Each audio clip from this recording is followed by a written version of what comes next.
Allahu Akbar, Allahu Akbar, Allahu Akbar. La ilaha illallah, Allahu Akbar. Allahu Akbar walillahil hamd. Allahu Akbar, Allahu Akbar, Allahu Akbar. La ilaha illallah, Allahu Akbar. Allahu Akbar walillahil hamd. Assalamualaikum warahmatullahi wabarakatuh. Allahu Akbar, Allahu Akbar, Allahu Akbar kabira, walhamdulillahi katsira, wa subhanallahi bukratan wa asila. La ilaha illallah, Allahu Akbar, walillahil hamd. Innal hamdalillah nahmaduhu wa nasta'inuhu wa nastaghfiruh, wa na'udzu billahi min shururi anfusina wa min sayyiati a'malina. Man yahdihillahu fala mudilla lahu wa man yudlil fala hadiya lahu. Wa asyhadu an la ilaha illallah wahdahu la syarika lahu wa asyhadu anna Muhammadan 'abduhu wa rasuluhu la nabiyya wa la rasula ba'dahu. Ya ayyuhalladzina amanu ittaqullaha haqqa tuqatih wa la tamutunna illa wa antum muslimun. Amma ba'du. Masyiral muslimin dan muslimat, jamaah salat Idul Adha yang semoga selalu dalam lindungan dan penjagaan Allah Subhanahu wa taala. Marilah kita bersyukur kepada Allah Subhanahu wa taala atas limpahan nikmat, hidayah, taufik yang dengannya alhamdulillah kita bisa berkumpul di pagi yang berbahagia ini dalam pelaksanaan salat Idul Adha. Salawat beserta salam semoga selalu tercurahkan kepada Nabi kita tercinta, kepada keluarga, kepada sahabat beliau, dan kepada siapa saja yang mengikuti jalan sunnah yang diajarkan oleh Nabi SAW sampai hari kiamat kelak. Allahu Akbar, Allahu Akbar, Allahu Akbar, walillahil hamd. Masyiral muslimin dan muslimat, jamaah salat Idul Adha yang berbahagia. Di dalam Al-Quran surah Al-Mumtahanah ayat yang keempat, Allah Subhanahu wa taala berfirman, "Qad kanat lakum uswatun hasanatun fi Ibrahim walladzina ma'ah." Kata Allah, sungguh telah ada uswatun hasanah, suri tauladan yang baik, fi Ibrahim, pada diri Ibrahim, walladzina ma'ah, dan keluarga Nabi Ibrahim. Oleh karenanya pada kesempatan yang berbahagia ini saya akan mengambil setidaknya 5 pelajaran penting dari potongan-potongan kisah Nabi Ibrahim dan keluarganya. Semoga pelajaran-pelajaran tersebut dapat kita aplikasikan dalam kehidupan kita sehari-hari. Masyiral muslimin dan muslimat, jamaah salat Id yang berbahagia. Adapun pelajaran yang pertama yang bisa kita ambil dari potongan kisah Nabi Ibrahim adalah serahkan seluruh urusan dan kebutuhan kita hanya kepada Allah Subhanahu wa taala. Pelajaran ini bisa kita ambil dari potongan kisah Nabi Ibrahim, di mana ketika itu Raja Namrud memerintahkan bala tentara dan rakyatnya untuk membakar Nabi Ibrahim alaihi salam. Kata Namrud mengatakan, "Harrikuhu wansuru alihatakum in kuntum fa'ilin." Bakar Nabi Ibrahim dan tolong Tuhan-Tuhan kalian. Ini adalah perintah dari seorang raja yang zalim, memerintahkan rakyatnya untuk membakar seorang nabi. Lalu kemudian, karena ini adalah perintah, para rakyatnya, setiap bala tentara dan rakyatnya masing-masing membawa kayu bakar, sehingga terkumpullah kayu bakar itu sebesar bangunan yang begitu tinggi. Lalu kemudian kayu itu dibakar. Pada akhirnya mereka bingung untuk melemparkan Nabi Ibrahim, karena ketika mereka mendekatkan api itu mengeluarkan hawa yang begitu panas, uapnya begitu panas, sehingga mereka kesulitan untuk membakar Nabi Ibrahim.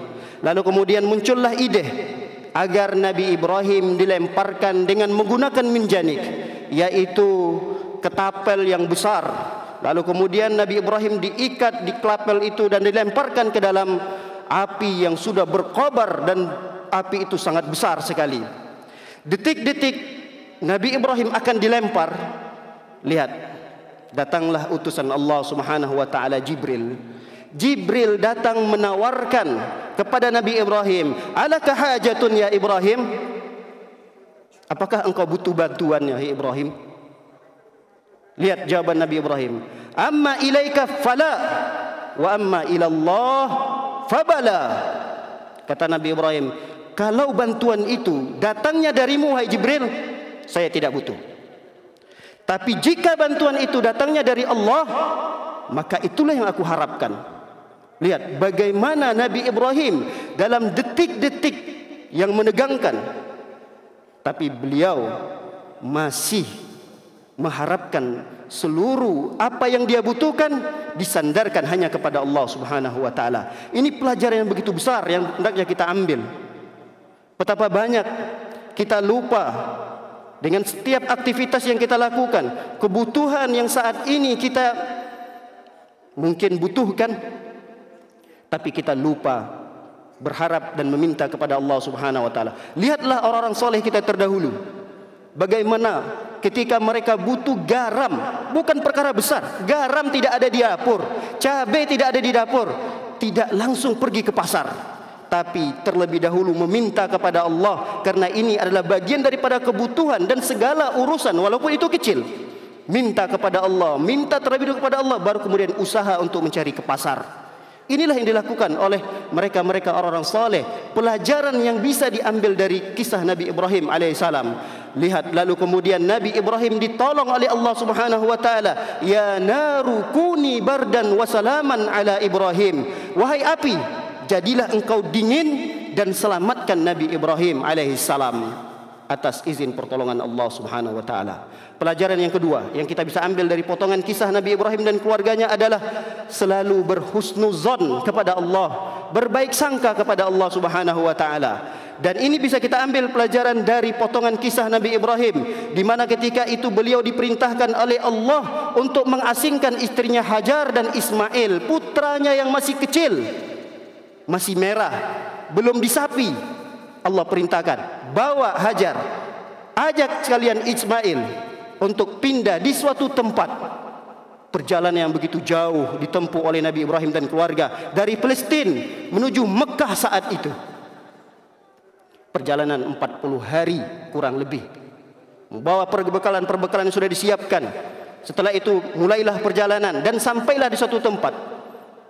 Ditinggalkanlah Hajar dan Ismail di situ. Hajar bingung, melihat di sekeliling tidak ada tanda-tanda kehidupan di tempat itu. Tidak ada tumbuhan, tidak ada pepohonan, tidak ada makanan, tidak ada minuman, tidak ada tempat penginapan. Di tempat itulah ditinggalkan Hajar dan Ismail. Lalu kemudian Ibrahim berbalik ke belakang dan pergi meninggalkan Hajar. Hajar sontak kaget, manusiawi. Hajar pun memanggil Ibrahim, "Ya Ibrahim, aina tazhab? Wa tatrukuna fi hadzal wadi la insa fihi wala syai'." Wahai Ibrahim, mau pergi ke mana? Kau tinggalkan kami di tempat ini yang tidak ada makanan, tidak ada minuman, tidak ada tempat penginapan. Nabi Ibrahim tidak menjawab sedikit pun dari pertanyaan istrinya tercinta. Dia pun terus melangkah, bertanya yang kedua kalinya. Yang ketiga kalinya pertanyaan yang sama. Tidak ada jawaban walaupun sepatah kata dari Ibrahim. Membisu 1000 kata. Nabi Ibrahim tidak menjawab apapun. Lalu lihat, disinilah sosok Hajar yang memberikan pelajaran penting kepada kita, bahwa beliau husnuzon kepada Allah dan berkata kepada Nabi Ibrahim, "Ya Ibrahim, Allahu amaraka bihadza? Wahai Nabi Ibrahim, apakah Allah yang memerintahkan Anda untuk meninggalkan kami di tempat ini? Baru kemudian Nabi Ibrahim menjawab, "Na'am, ya. Allah yang memerintahkan aku untuk meninggalkan kalian di tempat ini." Lihat jawaban dari seorang istri yang solehah. Izan lan yudayyi'ana Allahu abada. Kalau begitu, saya pasti yakin Allah tidak akan menyia-nyiakan kami di tempat ini. Saya yakin betul Allah tidak akan mengsengsarakan kami di tempat ini. Lihat husnuzon yang luar biasa dari sosok seorang istri yang soleha. Masyiral muslimin, jamaah salat Idul Adha yang semoga selalu dalam lindungan Allah Subhanahu wa taala. Setelah ditinggalkan, perhatikan, Allah Subhanahu wa taala yang saat ini memberikan begitu banyaknya kenikmatan kepada kita, tapi kurangnya husnuzon kita kepada Allah. Barangkali ada di antara kita yang diberikan ujian oleh Allah silih berganti, ekonominya yang disempitkan oleh Allah. Banyak orang yang frustasi, banyak orang yang stres, bukan karena nikmat Allah yang sedikit Allah berikan kepada kita, bukan karena bumi ini sempit, bukan karena musibah silih berganti yang menimpa kita, bukan karena kurangnya husnuzon kita kepada Allah Subhanahu wa taala, karena kurangnya perbaikan sangka kita kepada Allah Subhanahu wa taala. Allahu akbar, Allahu akbar, Allahu akbar walillahil hamd. Pelajaran yang berikutnya yang bisa kita ambil dari potongan kisah Nabi Ibrahim adalah, mari kita bersemangat mencari rizki Allah Subhanahu wa taala. Pelajaran ini bisa kita ambil dari potongan kisah Hajar tatkala ditinggalkan di suatu tempat yang tidak ada tanda-tanda kehidupan di dalamnya. Apakah Hajar dan Nabi Ismail mati? Tidak makan? Tidak ada minuman? Tidak. Ternyata ketika Nabi Ibrahim meninggalkan, Hajar hanya menyisakan bekal makanan untuk 2 hari. Di hari pertama Hajar dan Ismail di situ mulai berkurang makanan. Di hari kedua masih tersisa sedikit. Di hari ketiga habis makanan. Mulai panik Hajar alaihissalam melihat putranya yang menangis dalam kondisi kelaparan dan kehausan. Apakah lalu kemudian Hajar duduk bersimpu di hadapan Allah, mengangkat tangannya berdoa minta kepada Allah? Apakah hanya itu yang dilakukan? Tidak. Tidak. Akan tetapi Hajar berlari menuju satu bukit yang disebut dengan Safa. Lalu kemudian naik di atas bukit Safa, melihat di sekeliling apakah ada yang bisa membantu. Barangkali ada kafilah atau rombongan yang lewat, barangkali ada makanan di ujung sana, ada pepohonan, ada sumur. Berusaha, Hajar berusaha untuk mencari makanan. Naiklah di bukit Safa. Ternyata tidak ada sesuatu yang bisa menolong dan membantu Hajar ketika itu. Kemudian semakin panik Hajar mendengar suara anaknya terus berteriak-teriak menangis karena kelaparan. Berlari ke suatu bukit yang lainnya yang disebut dengan Marwah. Naik di bukit tersebut melakukan hal yang sama. Barangkali melihat ada pengembala di sana yang mungkin bisa membantu mereka. Ternyata pun tidak ada. Itu terus dilakukan oleh Hajar. Safa, Marwah, Safa, Marwah. Berusaha untuk mencari rizki Allah. Bersemangat luar biasa untuk mendapatkan rizki dari Allah Subhanahu wa ta'ala. Walaupun pada akhirnya rizki itu dikeluarkan oleh Allah Subhanahu wa ta'ala yang tidak jauh dari tempat Ismail berbaring dan tidak jauh dari hentakan kaki di saat si bayi menangis. Air itu tiba-tiba keluar. Lalu kemudian Hajar melihat air tersebut. Hajar pun mengatakan, Zamzam, Zamzam, Zamzam. Kumpulkan air ini, kumpulkan air ini. Sampai saat ini air Zamzam itu masih keluar. Lihat usaha yang dipertontonkan oleh Hajar. Untuk bisa kita ambil pelajaran bahwa untuk mencari rizki Allah tidak cukup hanya berdoa, tidak cukup hanya duduk di masjid, tapi harus ada usaha yang maksimal. Itulah yang akan dihargai oleh Allah Subhanahu wa ta'ala, bukan hasilnya. Yang dihargai oleh Allah Subhanahu wa ta'ala, dihargai oleh Rasul. Islam sangat menghargai kemaksimalan usaha yang dilakukan oleh seseorang dalam menempuh mencari rizki Allah. Adapun hasilnya serahkan kepada Allah Subhanahu wa ta'ala. Masyiral muslimin, jamaah salat Idul Adha yang semoga selalu dalam lindungan dan penjagaan Allah Subhanahu wa ta'ala. Lihatlah hadis Nabi sallallahu alaihi wasallam yang mengatakan, la an yahtatiba ahadukum huzmatan ala zahrihi khairun lahu min an yas'ala ahadan fayu'tiyahu aw yamna'ahu. Sungguh, kata Rasul sallallahu alaihi wasallam, seseorang pergi ke hutan, lalu kemudian dia mengumpulkan kayu bakar, dia pikul di pundaknya, dibawa ke pasar, dijual. Itu seberapa sih hasilnya? Berapa rupiah sih kayu bakar dicari jauh-jauh sampai ke hutan, dibawa ke pasar, dijual? Berapa rupiah? Tidak banyak. Tapi yang dihargai oleh Allah bukan hasil dari jerih payah itu. Yang dihargai oleh Islam adalah usaha yang sudah dia maksimalkan. Oleh karenanya sangat miris sekali ketika kita melihat umat Islam bermalas-malasan untuk bekerja karena alasan panggilan lamarannya belum dipanggil. Surat lamaran yang sudah dimasukkan belum dipanggil. Lalu kemudian nongkrong di rumah, di kafe dan seterusnya. Ini adalah contoh yang tidak baik. Islam mengajarkan kepada kita untuk berusaha dan maksimalkan usaha itu untuk mencari rezeki Allah Subhanahu wa taala. Tapi yang menjadi catatan besar bagi kita adalah usaha yang kita lakukan hendaknya dari hasil yang halal. Karena Rasul sallallahu alaihi wasallam mengancam, la yadkhulul jannah lahmun nabata min suhtin fannaru aula bi. Kata Nabi sallallahu alaihi wasallam, tidak masuk surga daging yang tumbuh dari penghasilan yang haram, dan nerakalah tempat yang layak baginya. Allahu akbar, Allahu akbar, walillahil hamd. Masyarul muslimin jamaah salat Idul Adha yang selalu dalam lindungan dan penjagaan Allah Subhanahu wa taala. Pelajaran berikutnya adalah berkorban untuk agama Islam. Berkorbanlah untuk Allah, berkorbanlah untuk Rasul sallallahu alaihi wasallam. Potongan kisah ini, potongan pelajaran ini bisa kita ambil dari potongan kisah Nabi Ibrahim, di mana ketika Nabi Ibrahim diperintahkan oleh Allah untuk menyembelih putra tercintanya, Ismail alaihi salam. Nabi Ismail adalah putra yang ditunggu-tunggu kehadirannya. Nabi Ibrahim menikah puluhan tahun belum mendapatkan momongan kalau bahasa kita. Anak yang dikaruniai oleh Allah, puluhan tahun umur pernikahannya. Lalu kemudian Allah merizkikan Nabi Ibrahim seorang putra yang soleh, yang baik.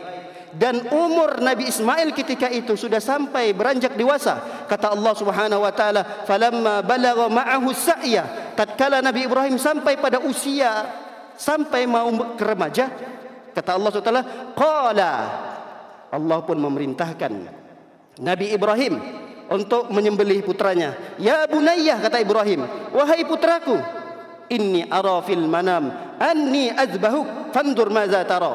Wahai anakku, aku diperintahkan oleh Allah Subhanahu wa taala dalam mimpiku untuk menyembelihmu. Fandur maza tara. Bagaimana pendapatmu wahai anakku? Lihat jawaban dari anak yang soleh. Qala ya abati, wahai ayahanda, if'al ma tu'mar satajiduni insyaallah minas sabirin. Lakukan apa yang diperintahkan oleh Allah, insyaallah engkau akan mendapatku dalam golongan orang-orang yang sabar. Lihat bagaimana pengorbanan Nabi Ibrahim, karena ini merupakan perintah Allah Subhanahu wa taala. Coba sekarang kembali kita bertanya pada diri kita masing-masing, apa yang sudah kita korbankan untuk agama Allah? Apa yang sudah kita korbankan untuk dakwah Islam ini? Tanyakan pada diri kita masing-masing. Sudahkah sebahagian ide kita sumbangkan untuk perkembangan dakwah, untuk perkembangan pendidikan Islam? Sudahkah sebahagian harta kita korbankan untuk agama ini? Sudahkah sebahagian waktu kita korbankan untuk Allah, untuk Rasul, untuk agama Islam ini? Lihatlah bagaimana Nabi Ibrahim rela mengorbankan putra tercintanya. Jika itu adalah untuk Allah, maka akan dikorbankan. Lihatlah contoh-contoh orang-orang soleh kita terdahulu. Para nabi tidak hanya berkorban harta, tidak hanya berkorban waktu, tidak hanya berkorban pikiran, tapi nyawa pun mereka rela untuk korbankan untuk agama Allah. Di mana ada nabi yang dipotong menjadi dua bagian dari kepalanya, tapi sama sekali itu tidak menjadi permasalahan besar bagi mereka, karena ini untuk mempertahankan agama Allah. Di mana ada seorang nabi yang disisir kepalanya dengan menggunakan sisir besi yang begitu tajam sampai terkelupas kulit kepalanya. Perhatikan perjuangan Nabi sallallahu alaihi wasallam. Nabi kita tercinta ketika berdakwah di Taif dilemparkan dengan bebatuan, pulang dalam kondisi pergi dalam kondisi sehat, pergi dalam kondisi pakaian putih, pulang dalam kondisi yang berlumur darah. Lihatlah paman Nabi sallallahu alaihi wasallam tercinta Hamzah di dalam peperangan Uhud, beliau meninggal dunia dalam kondisi syahid, mengenaskan sekali, yaitu tubuhnya termutilasi. Bahkan dalam riwayat diceritakan dadanya dibelah, jantungnya dikeluarkan, lalu dimakan oleh seorang perempuan yang bernama Hindun. Perjuangan yang luar biasa yang dikorbankan oleh orang-orang soleh kita terdahulu. Lalu kemudian kita saat ini hanya sekedar menikmati itu semua. Tidakkah kita mengharapkan generasi-generasi setelah kita, bagaimana pengorbanan-pengorbanan yang saat ini kita akan lakukan itu akan juga dihasilkan, dinikmati oleh anak cucu kita. Hidup ini adalah pengorbanan. Kalau kita tidak berkorban dari sekarang, jangan berharap anak cucu kita menghasilkan, menikmati hasil dari pengorbanan kita saat ini. Oleh karenanya, tanyakan diri kita masing-masing, apa yang sudah kita korbankan untuk agama kita ini. Allahu Akbar, Allahu Akbar, Allahu Akbar walillahil hamd. Pelajaran terakhir yaitu pentingnya pengetahuan Islam diajarkan kepada keluarga. Pelajaran ini bisa kita ambil dari potongan kisah di mana Nabi Ismail begitu sabar menyerahkan lehernya untuk dipotong. Di mana seorang istri yang teguh rela menyerahkan putranya untuk disembelih oleh suaminya. Apa yang bisa mendorong keluarga ini sampai pada tingkatan itu? Hajar begitu teguh, istiqomah, tidak sama sekali membantah, wahai suamiku, mana otakmu? Kenapa kamu menyembelih anak kita? Jangan. Tidak. Karena ini perintah Allah Subhanahu wa taala. Hajar pun menerima. Ismail apalagi? Yang menjadi pertanyaan besar, apa yang mendorong mereka bisa sampai pada tingkatan itu? Jawabannya adalah karena pendidikan agama Islam yang diajarkan oleh Nabi Ibrahim kepada keluarganya. Betapa banyak keluarga-keluarga kaum muslimin yang saat ini berhancuran, retak, sampai pada tingkat perceraian hanya karena masalah-masalah kecil di rumah tangga mereka. Yang salah di sini bukan istri, bukan anak, tapi kita sebagai kepala keluarga. Sudahkah kita menanamkan pendidikan agama Islam untuk keluarga kita? Masyiral muslimin dan muslimat jamaah salat Idul Adha yang berbahagia. Oleh karenanya Allah Subhanahu wa taala memerintahkan kita, ya ayyuhalladzina amanu qu anfusakum wa ahlikum nara. Wahai orang-orang yang beriman, jagalah diri kalian dan keluarga kalian dari api neraka. Bagaimana cara menjaga diri kita dan keluarga kita dari api neraka? Jawabannya adalah allimuhum wa addibuhum. Ajarkan mereka ilmu agama dan beri sanksi mereka tatkala mereka melakukan pelanggaran-pelanggaran dalam agama Islam. Ini cara kita untuk mengajarkan, untuk mendapatkan keberkahan dalam rumah tangga. Betapa banyak orang tua yang lebih memperhatikan pendidikan anaknya agar anaknya sukses di dunia, tapi mengabaikan pendidikan anaknya supaya anaknya bisa sukses di akhirat. Betapa banyak orang tua yang hanya fokus pada pendidikan yang mencerdaskan intelektual anaknya, mencerdaskan otak anaknya, tapi melalaikan kecerdasan mental dan akhlak anaknya. Yang kita harapkan dari anak-anak kita tatkala mereka ditanamkan ilmu agama adalah terlahirnya generasi-generasi yang mentauhidkan Allah, generasi-generasi yang memiliki akhlak yang mulia, generasi-generasi yang semangat dan tekun beribadah.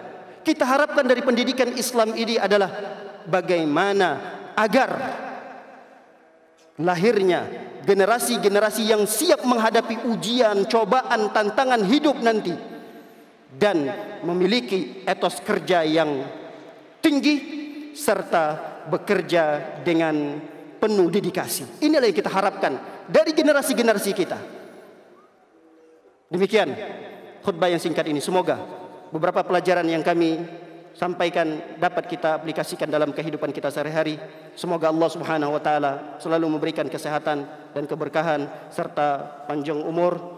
Dengan begitu mudah-mudahan kita selalu di atas taatan kepada Allah Subhanahu wa taala. Innallaha malaikatahu yusholluna 'alan nabi ya ayyuhalladzina amanu shallu 'alaihi wa sallimu taslima. Allahumma shalli 'ala Muhammad wa 'ala ali Muhammad kama shallaita 'ala Ibrahim wa 'ala ali Ibrahim innaka Hamidum Majid. Allahumma barik 'ala Muhammad wa 'ala ali Muhammad kama barakta 'ala Ibrahim wa 'ala ali Ibrahim innaka Hamidum Majid. Allahumma ighfir lil muslimina wal muslimat wal mu'minina wal mu'minat al ahya'i minhum wal amwat bi rahmatika ya arhamar rahimin. Allahumma a'izzal Islam wal muslimin. Allahumma a'izzal Islam والمسلمين اللهم أعز الإسلام والمسلمين ربنا هب لنا من أزواجنا وذرياتنا قرة أعين واجعلنا للمتقين إماما اللهم ادفع عنا البلاء والوباء والفتن ما ظهر منها وما بطن اللهم ادفع عنا البلاء والوباء والبهان والفتن ما ظهر منها وما بطن ربنا آتنا في الدنيا حسنة وفي الآخرة حسنة وقنا عذاب النار وصلى الله على نبينا محمد وعلى آله وصحبه وسلم أجمعين. أخير دعوانا الحمد لله رب العالمين.